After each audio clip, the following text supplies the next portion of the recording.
या देवी सर्वभूतेषु शक्तिरूपेण संस्थिता नमस्तस्यै नमस्तस्यै नमस्तस्यै नमो नमः। जय माता दी दोस्तों, स्वागत है आपका हमारे यूट्यूब चैनल में। आज की इस वीडियो में हम श्री दुर्गा सप्तशती का पाठ अध्याय 5, 6, 7, 8 का करेंगे। 5वां अध्याय में हम देवताओं द्वारा देवी की स्तुति, चंड मुंड के मुख से अंबिका के रूप की प्रशंसा सुनकर शुंभ का उनके पास दूत भेजना और दूत का निराश लौटना है। तो आइए पाठ शुरू करते हैं। महर्षि मेघा ने कहा, पूर्व काल में शुंभ ने शुंभ नामक असुरों ने अपने बल के मद से इंद्र का, त्रिलोकी का राज्य और यज्ञों के भाग छीन लिए और वह दोनों इसी प्रकार सूर्य, चंद्रमा, धर्मराज और वरुण के अधिकार भी छीनकर स्वयं ही उनका उपयोग करने लगे।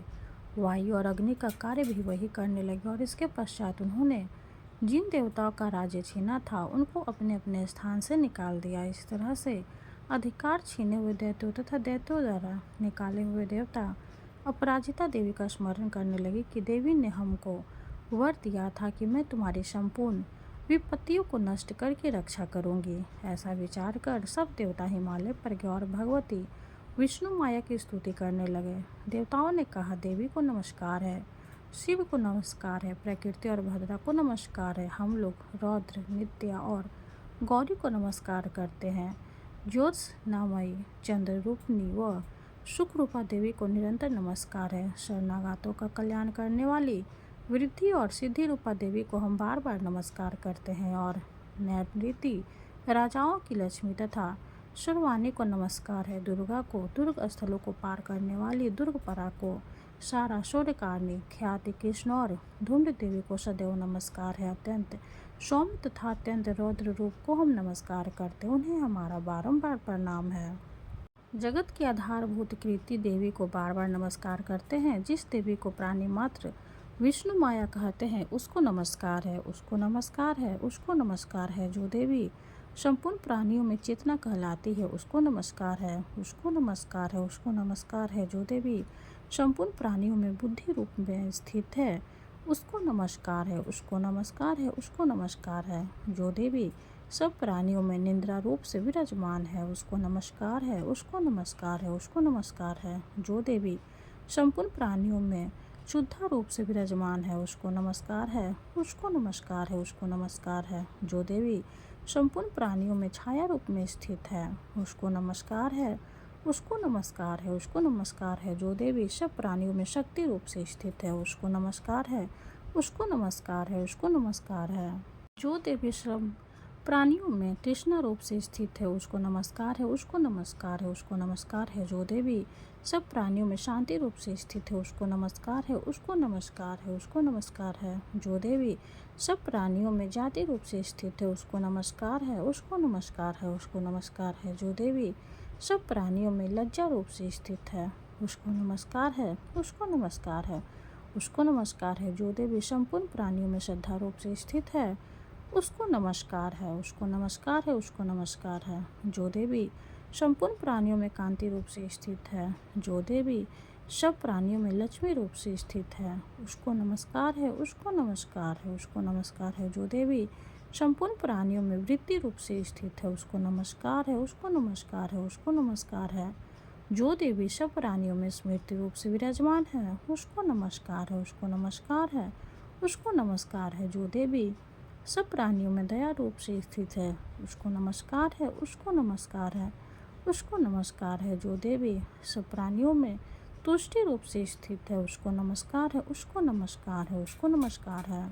जो देवी संपूर्ण प्राणियों में मातृ रूप से स्थित है उसको नमस्कार है, उसको नमस्कार है, उसको नमस्कार है। जो देवी संपूर्ण प्राणियों में भ्रांति रूप से स्थित है उसको नमस्कार है, उसको नमस्कार है, उसको नमस्कार है। जो देवी संपूर्ण प्राणियों में नित्य व्याप्त रहती है उसको नमस्कार है, उसको नमस्कार है, उसको नमस्कार है। जो देवी चैतन्य रूप से इस संपूर्ण संसार को व्याप्त करके स्थित है उसको नमस्कार है, उसको नमस्कार है, उसको नमस्कार है। पूर्व काल में देवताओं ने अपने अभीष्ट फल पाने के लिए जिसकी स्तुति की है और देवराज इंद्र ने बहुत दिनों तक जिसका सेवन किया है वह कल्याण की साधना भूता ईश्वरी हमारा कल्याण और मंगल करे तथा सारे विपत्तियों को नष्ट कर डाले। असुर को सताए हुए हम संपूर्ण देवता उस परमेश्वरी को इस समय नमस्कार करते हैं तथा जो भक्ति पूर्वक स्मरण किए जाने पर तुरंत ही सभी विपत्तियों को नष्ट कर देती है, वह जगदम्बा इस समय भी हमारा मंगल करके हमारी समस्त विपत्तियों को दूर करे। महर्षि मेघा ने कहा, हे राजन, इस प्रकार जब देवता स्तुति कर रहे थे तो उसी समय पार्वती देवी गंगा में स्नान करने के लिए आई। तब उनके शरीर से प्रकट होकर शिवा देवी बोली, शुंभ दैत्य के द्वारा स्वर्ग से निकले हुए और निशुंभ से हारे हुए यह देवता मेरी स्तुति कर रहे पार्वती के शरीर से अंबिका निकली थी, इसलिए उसको संपूर्ण लोक में कौशिकी कहते हैं। कौशिकी के प्रकट होने के पश्चात पार्वती देवी के शरीर का रंग काला हो गया और वह हिमालय पर रहने वाली कालिका देवी के नाम से प्रसिद्ध हुई। फिर शुंभ और निशुंभ के दूत चंडमुंड वहाँ आए और उन्होंने परम मनोहर रूप वाले अंबिका देवी को देखा। फिर वह शुंभ के पास जाकर बोले, महाराज, एक अत्यंत सुंदर स्त्री हिमालय को प्रकाशित कर रही है। वैसा रंग रूप आज तक हमने किसी स्त्री में नहीं देखा। हे असुरेश्वर, आप यह पता लगाए कि वह कौन है और उसको ग्रहण कर ले। वह स्त्री स्त्रियों में रत्न है। वह अपनी कांति से 10 दिशाओं को प्रकाशित करती हुई वहाँ स्थित है, इसलिए आपका उसको देखना उचित है। हे प्रभु, तीनों लोकों के हाथी, घोड़े और मणि इत्यादि जितने रत्न है वह सब इस समय आपके घर में शोभायमान है। हाथियों में रत्न रूप एरावत हाथी और उच्चेश्वा नामक घोड़ा तो आप इंद्र से ले आए हैं। हंसों द्वारा जुता हुआ विमान जो कि ब्रह्मा जी के पास था अब भी आपके पास है, और यह महापद नामक खजाना आपने कुबेर से छीना है। समुद्र ने आपको सदा खिले हुए फूलों की किंजकिनी नामक माला दी है। वरुण का कंचन की वर्षा करने वाला छत्र आपके पास है। रथों में श्रेष्ठ प्रजापति का रथ भी आपके पास ही है। हे दैत्येंद्र, मृत्यु से उत्कंठा नामक सत्य भी आपने छीन ली है, और वरुण का पास भी आपके भ्राता निशुंभ के अधिकार में है, और जो अग्नि में न जल सके ऐसे 2 वस्त्र भी अग्निदेव ने आपको दिए हैं। हे दैत्यराज, इस प्रकार सारी रत्न रूपी वस्तु भी आप संग्रह कर चुके हैं, तो फिर आप यह कल्याणकारी स्त्रियों में रत्न रूप अनुपम स्त्री आप क्यों नहीं ग्रहण करते? महर्षि मेघा बोले। चंडमुंड का यह वचन सुनकर शुंभ ने विचार की सुग्रीव को अपना दूत बनाकर देवी के पास भेजा। प्रथम उसको सब कुछ समझा दिया और कहा कि वहाँ जाकर तुम उसको अच्छी तरह से समझाना और ऐसा उपाय करना जिससे वो प्रसन्न होकर तुरंत मेरे पास चले आए। भली प्रकार समझा कर कहना। दूत सुग्रीव पर्वत के उस रमणीय भाग में पहुंचा जहाँ देवी रहती थी। दूत ने कहा, है देवी, दैत्यों का राजा शुंभ जो इस समय तीनों लोकों का स्वामी है, मैं उसका दूत और यहाँ तुम्हारे पास आया हूँ। संपूर्ण देवता उसकी आज्ञा एक स्वर से मानते हैं। अब जो कुछ उसने कहना भेजा है वह सुनो। उसने कहा है, इस समय संपूर्ण त्रिलोकी मेरे वश में है और संपूर्ण योगों के भाग को पृथक पृथक मैं ही लेता हूँ, और तीनों लोकों में जितने श्रेष्ठ रत्न हैं वह सब मेरे पास है। देवराज इंद्र का वाहन ऐरावत मेरे पास है जो मैंने छीन लिया है। उच्चेश्वा नामक घोड़ा जो क्षीर सागर मंथन करने से प्रकट हुआ था उसे देवताओं ने मुझे अर्प समर्पित किया है। हे सुंदरी, इनके अतिरिक्त और भी जो रत्न भूषण पदार्थ देवताओं के पास थे वह सब मेरे पास है। हे देवी, मैं तुम्हें संसार की स्त्रियों में रत्न मानता हूँ क्योंकि रत्नों का उपयोग करने वाला मैं ही हूँ। हे चंचल कटाओं वाली सुंदरी, अब यह मैं तुझ पर छोड़ता हूँ कि तुम मेरे या मेरे भाई महापराक्रमी निशुंभ की सेवा में आ जाए। यदि तुम मुझे वेरेगी तो मैं तुझे अतुल महान ऐश्वर्य की प्राप्ति होगी, अतः तुम अपनी बुद्धि से यह विचार कर मेरे पास चली आओ। महर्षि मेघा ने कहा। दूत के ऐसा कहने पर संपूर्ण जगत का कल्याण करने वाली भगवती दुर्गा मन ही मन मुस्कुराई और इस प्रकार कहने लगी। देवी ने कहा, हे दूत, तू जो कुछ कह रहा है वह सत्य है और इसमें किंचित मात्र भी झूठ नहीं है। शुभ इस समय तीनों लोकों का स्वामी और निशुंभ भी उसी की तरह पराक्रमी है, किंतु इसके संबंध में मैं जो प्रतिज्ञा कर चुकी हूँ उससे मैं कैसे झुकला सकती हूँ। अतः तू मैंने जो प्रतिज्ञा की है उसे सुन। जो मुझे युद्ध में जीत लेगा और मेरे अभिमान को खंडित करेगा तथा बल में मेरे समान होगा वही मेरा स्वामी होगा। इसलिए शुंभ तथा शुंभ यहाँ आप और युद्ध में जीतकर मुझसे विवाह कर ले, इसमें भला देर की क्या आवश्यकता है। दूत ने कहा, है देवी, तुम अभिमान में भरी हुई हो, मेरे सामने तुम ऐसी बात न करो। इस त्रिलोकी में मुझे तो ऐसा कोई दिखाई नहीं देता जो कि शुंभ और निशुंभ के सामने ठहर सके। हे देवी, जब अन्य देवताओं में से कोई शुंभ और निशुंभ के समान युद्ध में ठहर नहीं सका तो तुम जैसी स्त्री उनके सामने रणभूमि में ठहर सकेगी। जिन शुंभ आदि असुरों के सामने इंद्र आदि देवता नहीं ठहर सके तो फिर तुम अकेली स्त्री उनके सामने कैसे ठहर सकेगी। अतः तुम मेरा कहना मानकर उनके पास चले जाओ, नहीं तो जब वह तुम्हें केस पकड़कर घसीटते हुए ले जाएंगे तो तुम्हारा गौरव नष्ट हो जाएगा। इसलिए मेरी बात मान लो। देवी ने कहा, जो कुछ तुमने कहा ठीक है। शुभ और अंशु बड़े बलवान हैं, लेकिन मैं क्या कर सकती हूँ, क्योंकि मैं बिना विचारे प्रतिज्ञा कर चुकी हूँ। इसलिए तुम जाओ और मैंने जो कुछ भी कहा है वह सब आदरपूर्वक असुरेंद्र से कह दो। इसके पश्चात जो वह उचित समझे करे। 5वां अध्याय समाप्त हुआ। माँ दुर्गा की जय हो। अब हम 6ठा अध्याय का पाठ करेंगे। 6ठा अध्याय में हम धूम्रलोचन वध के बारे में जानेंगे। तो आइए पाठ शुरू करते हैं।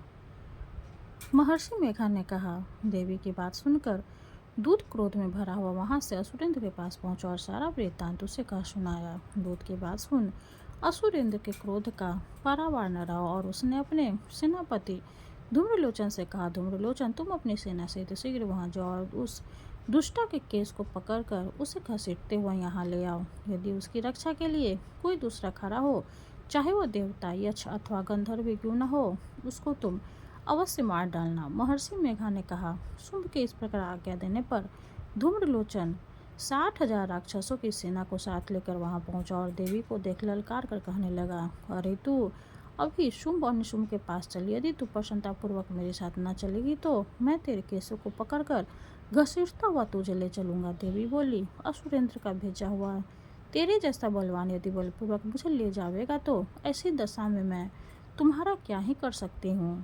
महर्षि मेघा ने कहा। ऐसा कहने पर धूम्रलोचन उसकी ओर लपका, किंतु देवी ने उसे अपनी हुंकार से भस्म कर डाला। यह देखकर असुरसेना क्रुद्ध होकर देवी की ओर बढ़ी, परंतु अंबिका ने उन पर तीखे बाणों, शक्तियों तथा फरसों की वर्षा आरंभ कर दी। इतने में ही देवी का वाहन भी अपने गिरवा के बालों को झटकता हुआ और बड़ा भारी शब्द करता हुआ असुर सेना में कूद पड़ा। उसने कई असुर अपने पंजों से, कई अपने जबरों से और कई को धरती पर पटक कर अपनी डारों से घायल करके मार डाला। उसने कई असुरों को अपने नख से पेट फाड़ डाले और कई असुरों का तो केवल थप्पड़ मारकर सिर धड़ से अलग कर दिया। कई असुरों की भुजाएं और सिर तोड़ डाले और गर्दन के बालों को हिलाते हुए उसने कई असुरों को पकड़कर उनके पेट फाड़ कर उनका रक्त पी डाला। इस प्रकार देवी के उस महाबलवान सिंह ने क्षण भर में असुर सेना को समाप्त कर दिया। शुंभ ने जब यह सुना कि देवी ने धूम्रलोचन असुर को मार डाला और उसके सिंह ने सारी सेना का संहार कर डाला, तब उसको बड़ा क्रोध आया। उसने मारे क्रोध के ओर फरफराने लगे और उसने चंड तथा मुंड नामक महाअसुरों को आज्ञा दी, है चंड, हे मुंड, तुम अपने साथ एक बड़ी सेना लेकर वहां जाओ और उस देवी को बाल पकड़कर उसे बांधकर तुरंत यहाँ ले आओ। यदि उसको यहाँ लाने में किसी प्रकार का संदेह हो तो अपनी सेना सहित उससे लड़ते हुए उसको मार डालो और जब वो दुष्टा और उसका सिंह दोनों मारे जावे तब भी उसको बांधकर यहाँ ले आना। इस प्रकार 6ठा अध्याय समाप्त हुआ। माँ अंबिका की जय हो। अब हम अध्याय 7 का पाठ करेंगे। अध्याय 7 में हम चंड और मुंड के वध के बारे में जानेंगे। तो आइए पाठ शुरू करते हैं। महर्षि मेघा ने कहा। दैत्यराज की आज्ञा पाकर चंड और मुंड चतुरंगिनी सेना को साथ लेकर हथियार उठाए हुए देवी से लड़ने के लिए चल दिए। हिमालय पर्वत पर पहुंचकर उन्होंने मुस्कुराती हुई देवी जो सिंह पर बैठी हुई थी देखा। जब असुर उनको पकड़ने के लिए तलवारें लेकर उनकी ओर बढ़े तब अंबिका को उन पर बड़ा क्रोध आया और मारे क्रोध के उनका मुख काला पड़ गया। उनकी भुकुटियाँ चढ़ गई और उनके ललाट में से अत्यंत भयानक तथा अत्यंत विषित मुख वाली लाल आंखें वाली काली प्रकट हुई, जो कि अपने हाथों में तलवार और पास लिए हुई थी। वह विचित्र खड्ग धारण किए हुई थी। तब चीते के चर्म की साड़ी एवं नर मुंडों की माला पहन रखी थी। उसका मांस सूखा हुआ था और शरीर केवल हड्डियों का ढांचा था और जो भयंकर शब्द से दिशाओं को पूर्ण कर रही थी। वह असुर सेना पर टूट पड़े और दैत्यों का भक्षण करने लगी। वह पाशों, राक्षसों, अंकुशधारी महावते, हाथियों पर सवार योद्धाओं और घंटा सहित हाथियों को एक हाथ से पकड़ पकड़ कर अपने मुंह में डाल रही थी और इसी प्रकार वह घोड़ों, रथों, सारथियों व रथों में बैठे हुए सैनिकों को मुंह में डालकर भयानक रूप से चबा रही थी। किसी के केस पकड़कर, किसी को पैरों से दबाकर और किसी दैत्य को छाती से मसलकर मार रही थी। वह दैत्य के छोड़े हुए बड़े बड़े अस्त्र शस्त्रों को मुंह में पकड़कर और क्रोध में भर उनको दांतों में पीस रही थी। उसने कई बड़े बड़े असुर भक्षण कर डाले, कितनों को रौंद डाला और कितनी उसकी मार के मारे भाग गए। कितनों को उसने तलवार से मार डाला, कितनों को अपने दांतों से समाप्त कर दिया और इस प्रकार से देवी ने क्षण भर में संपूर्ण दैत्य सेना को नष्ट कर दिया। यह देख महापराक्रमी चंड काली देवी की ओर पलका और मुंड ने भी देवी पर अपने भयानक बाणों की वर्षा आरंभ कर दी और अपने हजारों चक्र उस पर छोड़े। उस समय वह चमकते हुए बाण और चक्र देवी के मुख में प्रविष्ट हुए। इस प्रकार दिख रहे थे जैसे मानो बहुत से सूर्य मेघों की घटा में प्रविष्ट हो रहे हो। इसके पश्चात भयंकर शब्द से सात काली ने अत्यंत जोर से भरकर विकट हठ्ठास किया। उसका भयंकर मुख देखा नहीं जाता था। उसके मुख से श्वेत दांतों की पंक्ति चमक रही थी। फिर उसने तलवार हाथ में लेकर शब्द कहकर चंड को पराक्रमण किया और उसके केश पकड़कर उसका सिर काट कर अलग कर दिया। चंड को मरा हुआ देखकर मुंड देवी की ओर लपका, परंतु देवी ने क्रोध में भरे हुए उसे भी अपनी तलवार से यमलोक पहुंचा दिया। चंड और मुंड को मरा हुआ देखकर उसकी बाकी बची हुई सेना वहां से भाग गई। इसके पश्चात काली चंड और मुंड के कटे हुए सिरों को लेकर चंडिका के पास गए और प्रचंड अट्ठास के साथ कहने लगी, हे देवी, चंड और मुंड दो महादैत्यों को मारकर तुम्हें भेंट कर दिया है। अब शुंभ और निशुंभ का तुमको स्वयं वध करना है। महर्षि मेघा ने कहा। वहां लाए हुए चंड और मुंड के सिरों को देखकर कल्याणकारी चंडी ने काली से मधुर वाणी में कहा, हे देवी, तुम चूंकि चंड और मुंड को मेरे पास लेकर आई हो, अतः संसार में चामुंडा के नाम से तुम्हारी ख्याति होगी। इस प्रकार 7वां अध्याय संपूर्ण हुआ। माँ दुर्गा की जय हो। अब हम 8वां अध्याय का पाठ करेंगे। 8वां अध्याय में हम रक्त बीज वध के बारे में जानेंगे। तो आइए पाठ शुरू करते हैं। महर्षि मेघा ने कहा, चंड और मुंड नामक असुरों के मारे जाने से और बहुत ही सेना के नष्ट हो जाने से असुरों के राजा प्रतापी शुंभ ने क्रोध युक्त होकर अपनी संपूर्ण सेना को युद्ध के लिए तैयार होने की आज्ञा दी। उसने कहा, अब उदयायुध नामक 86 असुर सेनापति अपनी सेनाओं के साथ युद्ध के लिए जाए और कंबु नामक 84 सेनापति भी युद्ध के लिए जाए और कोटिवीर्य नामक 50 सेनापति और धौम्रकुल नाम के 100 सेनापति प्रस्थान करे। कालक, दोहद, मौर्य और काल के ये दैत्य भी मेरी आज्ञा से सज कर युद्ध के लिए कूच करे। भयानक शासन करने वाला असुरों का स्वामी शुंभ इस प्रकार आज्ञा देकर बहुत बड़ी सेना के साथ युद्ध के लिए चला। उसकी सेना को अपनी ओर आता देखकर चंडिका ने अपनी धनुष की टंकों से पृथ्वी और आकाश के बीच का भाग गुंजा दिया। हे राजन, इसके पश्चात देवी के सिंह ने दहाना आरंभ कर दिया और अंबिका के घंटे के शब्दों ने उस ध्वनि को और भी बढ़ा दिया। धनुष की टंकार, शेर की दहौर, घंटे के शब्द से पृथ्वी और आकाश के बीच का भाग गूंज उठा और इसके साथ ही देवी ने अपने मुख को और भी भयानक बना लिया। ऐसे भयंकर शब्द को सुनकर राक्षसी सेना ने देवी तथा सिंह को चारों ओर से घेर लिया। है राजन, उस समय दैत्यों के नाश के लिए और देवताओं के हित के लिए ब्रह्मा, शिव, कार्तिकेय, विष्णु तथा इंद्र आदि देवों की शक्तियाँ जो अत्यंत पराक्रम और बल से संपन्न थी, उनके शरीर से निकलकर उसी रूप में चंडिका देवी के पास गए। जिस देवता का जैसा रूप था, जैसा आभूषण थे और जैसा वाहन था, वैसा ही रूप, आभूषण और वाहन लेकर उन देवताओं की शक्तियाँ दैत्यों से युद्ध करने के लिए आई।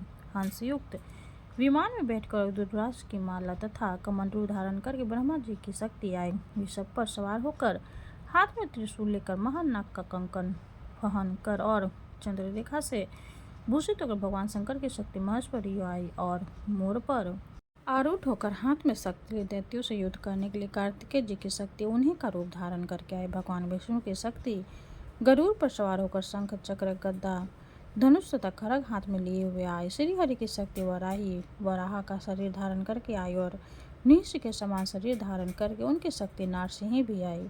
उसकी गर्दन के झटकों से आकाश के तारे टूट पड़ते थे और इसी प्रकार देवराज इंद्र की शक्ति इंद्री भी रावत के ऊपर सवार होकर आई। पश्चात इन देव शक्तियों से घिरे हुए भगवान शंकर ने चंडिका से कहा, मेरी प्रसन्नता के लिए तुम शीघ्र ही इन असुरों को मारो। इसके पश्चात देवी के शरीर में से अत्यंत उग्र रूप वाली और सैकड़ों गिद्धरियों के समान आवाज करने वाली चंडिका शक्ति प्रकट हुई। उस अपराजिता देवी ने धूमिल जटा वाले भगवान श्री शंकर जी से कहा, प्रभु, आप मेरी ओर से दूत बनकर शुंभ और निशुंभ के पास जाइए और उन अत्यंत गर्वीले दैत्यों से कहिए तथा उनके अतिरिक्त और भी जो दैत्य वहाँ युद्ध के लिए उपस्थित हो उनसे भी कहिए, जो तुम्हें अपने जीवित रहने की इच्छा हो तो त्रिलोकी का राज इंद्र को दे दो। देवताओं को उनका यज्ञ भाग मिलना आरंभ हो जाए और तुम पाताल को लौट जाओ। किंतु यदि बल के गर्व से तुम्हारी लड़ने की इच्छा हो तो फिर आ जाओ, तुम्हारे मांस से मेरी योग नियत तृप्त होगी। चूंकि उस देवी ने भगवान शंकर को दूत के कार्य में नियुक्त किया था, इसलिए वह संसार में शिवदूती के नाम से विख्यात हुए। भगवान शंकर के देवी का संदेश पाकर उन दैत्यों के क्रोध का कोई आर पार न रहा और वह जिस स्थान पर देवी विराजमान थी वहां पहुंचे और जाने के साथ ही उस पर बाणों और शक्तियों की वर्षा करने लगे। देवी ने उनके फेंके हुए बाणों, शक्तियों, त्रिशूल और फरसों को अपने बाणों से काट डाला और काली देवी उस देवी के साथ खड़े होकर शत्रुओं को त्रिशूल से विदीर्ण करने लगी और खटवांग से कुचलने लगी।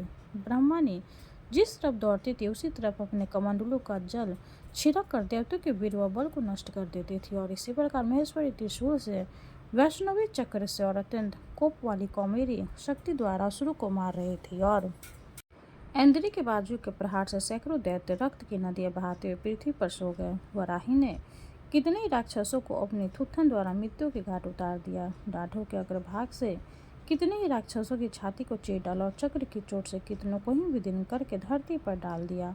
बड़े बड़े राक्षसों को नारसिंही अपने नखों से विदीर्ण करके भक्षण कर रही थी और सिंहनाद से चारों दिशाओं को गुंजाती हुई रणभूमि में विचर रही थी। शिवदूती के प्रचंड अट्ठास से कितने ही दैत्य भयभीत होकर पृथ्वी पर गिर पड़े और उनके गिरते ही वह उनको भक्षण कर गई।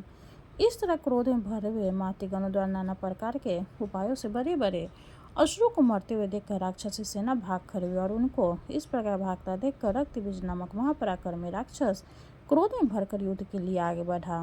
उसके शरीर से रक्त की बूंदें पृथ्वी पर जैसे ही गिरती थी, तुरंत वैसे ही शरीर वाला तथा वैसा ही बलवान दैत्य पृथ्वी से उत्पन्न हो जाता था। रक्त बीज गदा हाथ में लेकर इंद्री के साथ युद्ध करने लगा। जब इंद्री शक्ति ने अपने वज्र से उसको मारा तो घायल होने के कारण उसके शरीर से बहुत सारा रक्त बहने लगा और उसके प्रत्येक बूंद को उसने समान ही बलवान तथा महापराक्रमी अनेकों दैत्य भयंकर रूप से प्रकट हो गए। वह सबके सब दैत्य बीज के समान ही बलवान तेज वाले थे। वह भी भयंकर अस्त्र शस्त्र लेकर देवियों के साथ लड़ने लगा। जब इंद्री के वज्र प्रहार से उसके मस्तक पर चोट लगी और रक्त बहने लगा तो उसमें से हजारों ही पुरुष उत्पन्न हो गए। वैष्णवी ने चक्र से और इंद्री ने गदा से रक्त बीज को चोट पहुंचा और वैष्णवी के चक्र से घायल होने पर उसके शरीर से जो रक्त बहाव से हजारों महाअसुर उत्पन्न हुए, जिसके द्वारा यह जगत व्याप्त हो गया। कौमारी ने शक्ति से, वराही ने खड़ग और महेश्वरी ने त्रिशूल से उसको घायल किया। इस प्रकार क्रोध में भरकर उस महादेव ने सब माते शक्तियों पर पृथक पृथक गदा से प्रहार किया और माताओं ने शक्ति तथा शूल इत्यादि से उसको बार बार घायल किया। उसी से सैकड़ों महादैत्य उत्पन्न हुए और इस प्रकार उस रक्त बीज के रुधिर से उत्पन्न हुआ असुरों ने संपूर्ण जगत व्याप्त हो गया, जिससे देवताओं को भय हुआ। देवताओं को भयभीत देखकर चंडिका ने काली से कहा, हे चामुंडे, अपने मुख को बड़ा करो और मेरे शस्त्र घाट से उत्पन्न हुए रक्त बिंदु तथा रक्त बिंदुओं से उत्पन्न हुआ महाअसुरों को तुम अपने इस मुख से भक्षण करते जाओ। इस प्रकार रक्त बिंदुओं से उत्पन्न हुए महादैत्यों को भक्षण करते हुए तुम रणभूमि में विचरो। इस प्रकार रक्त छीन होने से यह दैत्य नष्ट हो जाएगा। तुम्हारे भक्षण करने के कारण अन्य दैत्य नहीं होंगे। काली से इस प्रकार कहकर चंडिका देवी ने रक्त बीज पर अपने त्रिशूल से प्रहार किया और काली देवी ने अपने मुख में उसका रक्त ले लिया। तब उसने गदा से चंडिका पर प्रहार किया। प्रहार से चंडिका को तनिष्क भी कष्ट न हुआ, किंतु रक्त बीज के शरीर से बहुत सारा रक्त बहने लगा। लेकिन उसके गिरने के साथ ही काली ने उसको अपने मुख में ले लिया। काली के मुख में उस रक्त में से जो असुर उत्पन्न हुए उसको उसने भक्षण कर लिया और रक्त को पीती गई। तदंतर देवी ने रक्त बीज को, जिसका कि खून काली ने पिया था, चंडिका ने उस दैत्य को ब्रज, बाण, करक तथा ऋषि इत्यादि से मार डाला है। राजन, अनेक प्रकार के शस्त्रों से मारा हुआ और खून से वंचित वह महादैत्य रक्त बीज पृथ्वी पर गिर पड़ा है। राजन, उसके गिरने से देवता अत्यंत प्रसन्न हुआ और माताएं उन असुरों का रक्त पीने के पश्चात उद्धत होकर नृत्य करने लगी। इस प्रकार 8वां अध्याय संपूर्ण हुआ। माँ अंबिका की जय हो। अब हम माँ दुर्गा की आरती करेंगे। जय अम्बे गौरी मैया, जय श्यामा गौरी, तुमको निश दिन ध्यावत मैया जी को निश दिन ध्यावत, हरि ब्रह्मा शिवरी। ओम जय अम्बे गौरी, मांगे सिंदूर विराजत, टीको मृग मद को मैया, टीको मृग मद को, उज्ज्वल से दो नैना, उज्ज्वल से दो नैना, चंद्र बदननी को।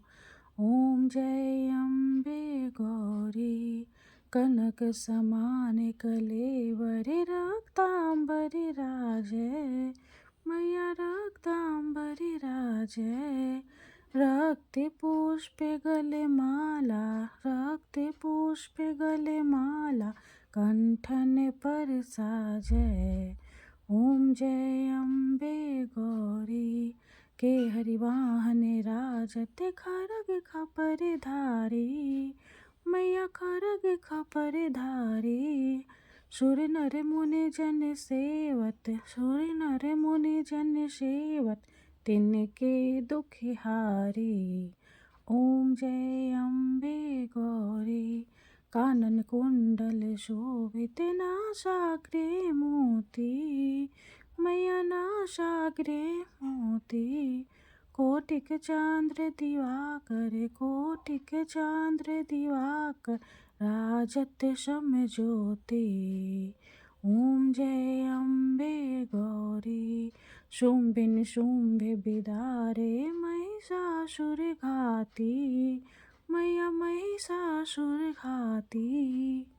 धूम्र विलोचन नैना, मधुर विलोचन नैना, निश दिन मदिमाती। ओम जय अम्बे गौरी, चंड मुंड संहारे, शोणित बीज हरे, मैया शोणित बीज हरे। मधु कैटभ दो मारे, मधु कैटभ दो मारे, सुर भयहीन करे। ओम जय अम्बे गौरी, ब्रह्मानी रुद्रानी, तुम कमला रानी, मैया तुम कमला रानी। आगम निगम बखानी, आगम निगम बखानी, तुम शिव पटरानी। ओम जय अम्बे गौरी, 64 योगिनी गावत, नित्य करत भैरो, मैया नित्य करत भैरो।